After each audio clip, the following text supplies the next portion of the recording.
विजयोत्तमा काली कराळवक्त्रान्त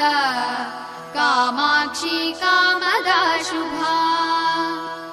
चण्डिका चण्डरूपेशा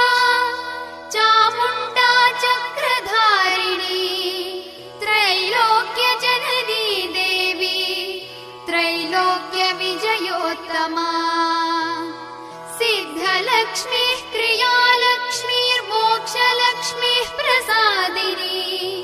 उमा भगवती दुर्गा चान्द्री दाक्षायिणी शिखा प्रत्यङ्गिराधरा वेला लोकमाता हरिप्रिया पार्वती परमादेवी ब्रह्मविद्या प्रदायिनी अरूपा बहुरूपा च विरूपा विश्वरूपिणी